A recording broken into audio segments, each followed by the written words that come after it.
Before I get to your Sunday complimentary plays, a quick look back at what transpired Saturday in college football. You know, on the Saturday video reports, I always like to tell you that the two biggest factors that you have to consider when handicapping college football, the letdown and the look ahead. Because once again, as I also say to you, when you're betting college football, you're putting your money on teams comprised of 17 to 22-year-old young men. And listen, they are prone to letting down after the big game and looking ahead to the big games coming forward. And more so in college football than any other sport, those two factors come into play. Sometimes in college basketball, sometimes in professional sports, but more so in college football than any other. And you had more of those situations yesterday than any other weekend thus far of this college campaign. You know, I warned you about the results of the Oklahoma-Texas game for the Sooners and the Longhorns. Well, Oklahoma had absolutely no problem yesterday. They took West Virginia to the woodshed in a 52-14 win. But how about what transpired at Dow Royal Stadium in Austin last night? If not for a miracle field goal and comeback by the Longhorns, Les Miles, who had perhaps the biggest upset of the season when Kansas went to Boston College and earned the road win back in week number 3, they almost knocked off the Longhorns last night before succumbing 50-48. Then you had Wisconsin. Typical look-ahead situation. Undefeated Badgers. How many shutouts they had this season? Taking on Illinois. Clearly looking forward to the big road game in Columbus against Ohio State. Buckeyes took care of business, blasting Northwestern on Friday night. Wisconsin gets upset by Illinois. Now it'll be interesting to see what happens with the Illini. A bad team. During Lovie Smith's tenure, you watch. They'll go to Purdue next week and they'll lose to the Boilermakers. How about South Carolina? Big upset win in overtime at Georgia last week. They come home. They lose to Florida 38-27. The Gators, of course, were coming off that loss to LSU the week prior. And speaking of LSU, not a great performance, but a workmanlike effort. They get the job done. They win in Starkville 36-13 against Mississippi State. You had Auburn coming off a bye week, preceded by their first loss. I was interested to see how they would take care of business against a bad Arkansas team. No problem. They hung one on the Hogs, 51-10. Now Auburn, of course, goes to LSU last week. That's why I was interested in what LSU would do against Mississippi State. It was an okay performance, 36-13. Ed Orgeron's team got the job done, but you know they were looking ahead to next week's game with Auburn. And finally, a game on a smaller magnitude, you had SMU coming off a bye.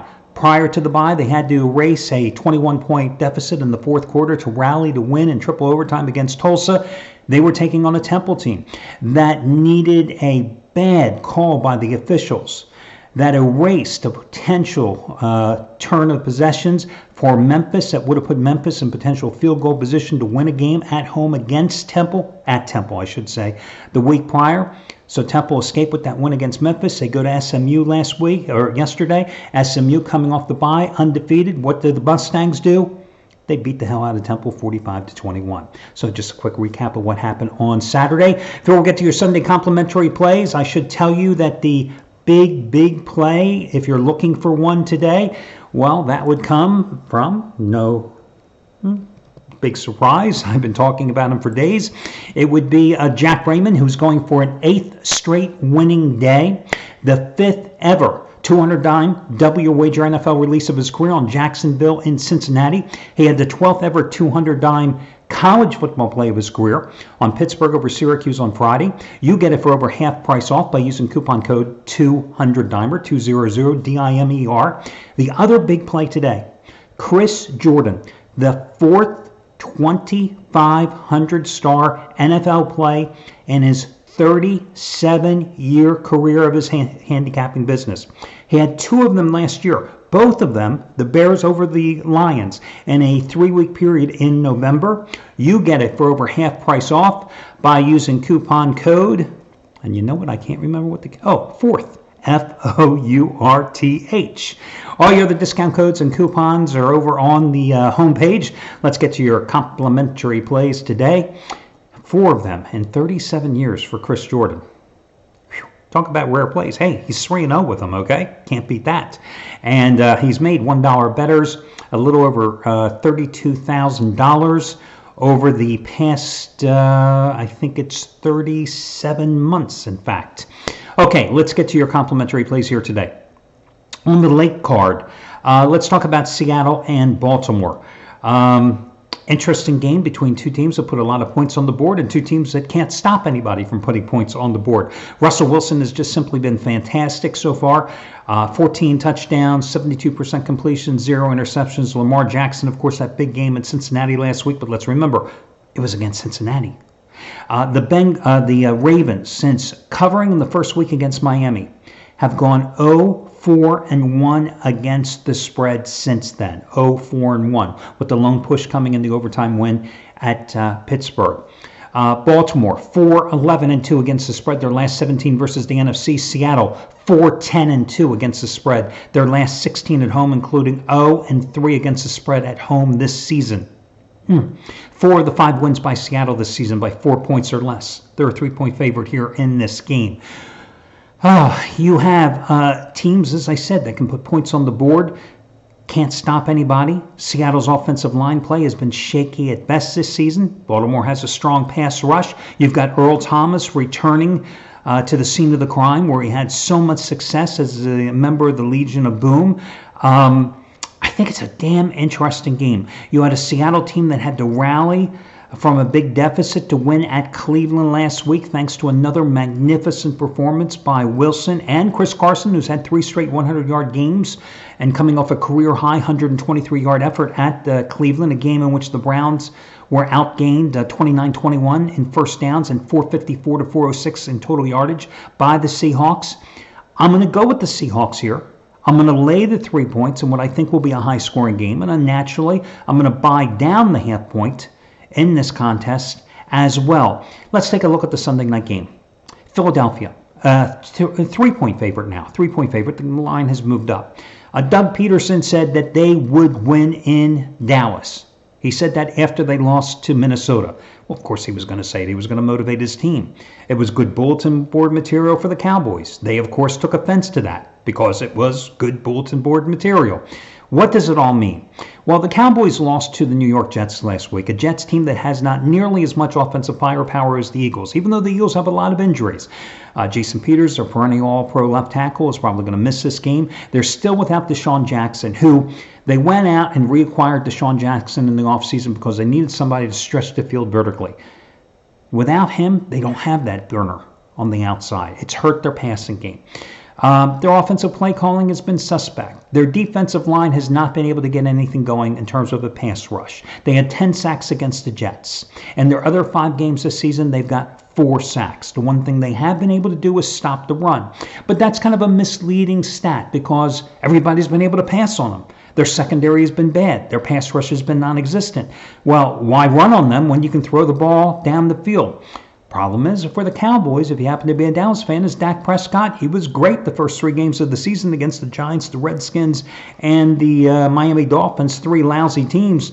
But since then, he's got 4 touchdowns and 5 interceptions in the last 4 games. Not exactly impressive. Cowboys swept the season series last year for the first time since 2012. But I'll tell you what, I like the Eagles plus the 3 points in here. Naturally, there, I'm buying up the half point on Philadelphia if that line is anywhere between 2.5 and 4 points in that particular spot. Now, on the early card, Houston and Indianapolis, there's an interesting game. Do you know the road team covered in all 3 games last year? In fact, the road team went 3-0 straight up and against the spread last year. Of course, Andrew Luck's not there. Deshaun Watson and the Texans are 7-1-1 against the spread in their last 9 road games.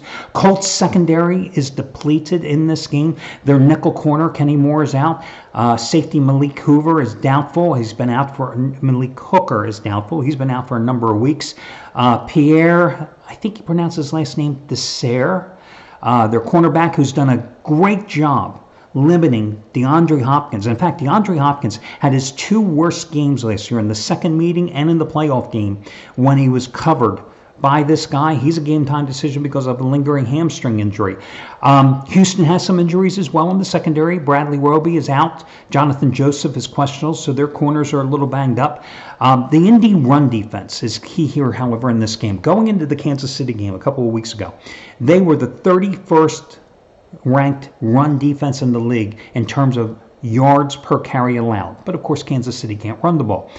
Texans have been running the ball thanks to a rejuvenated Carlos Hyde. I think that the Texans are the play in this game. The way they've been able to diversify their offense, they've been giving Deshaun Watson some outstanding pass protection as well. And I like Houston in this contest. The other game on the early card, the New York Giants, -3 at home. Barkley is back. Evan Ingram, the tight end, is back. Wayne Gallman, the backup to Barkley, is back. The only offensive star that they don't have back is Sterling Shepard, who is still out with a concussion. But Daniel Jones, who was so good in his first two games against two bad teams, the Bucs and the Redskins, and has struggled in the last two games, minus Barkley, minus Ingram, minus Shepard, minus Gallman, against two good defenses, the Vikings and the Patriots. He has some of his offensive weaponry back. In the losses to the Vikings and the Patriots, again, two good defenses. The Giants only managed 24 points and 424 yards.